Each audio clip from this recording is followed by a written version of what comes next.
Most people come to their doctor because they're having abdominal pain. It usually follows a certain pattern, so it's usually during the day. It's rare that you get pain at night, and often the pain is worse towards the end of the day than at the beginning of the day.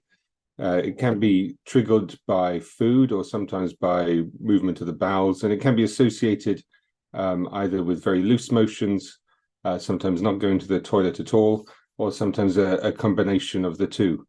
Some people with IBS suffer predominantly with nausea, so feeling sick, particularly after meals, or cramping abdominal pain, often leading to needing to rush to the toilet. And some people have a combination of all of those things.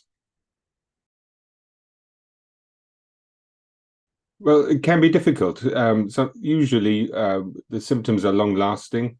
The fact that there aren't any what we call systemic symptoms, so you're not losing weight or you're anemic or breathless.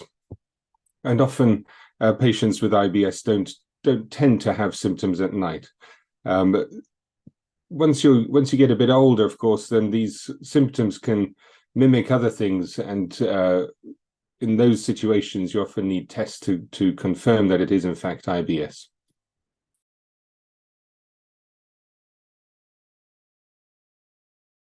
Well, IBS is a condition where effectively it's caused by an increased sensitivity or an increased perception of bowel distension. So anything that stretches the bowels can trigger your symptoms. Also, things like stress and anxiety, particularly over the symptoms, can increase the sensitivity itself to the bowel being stretched.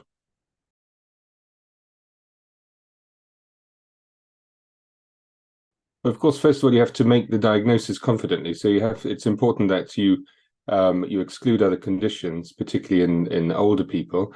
But next sort of levels of treatment are to try and identify what triggers you. And to do that, we carefully go through the diet and eating habits. And sometimes we use medication to reduce the sensation from the bowel. So anything that reduces the spasm of the bowels, antispasmodics. But also there's evidence of non-pharmacological treatment. So in some cases, particularly managing colicky pain or constipation. So it doesn't actually have to be drugs. It can be other sort of effective treatments.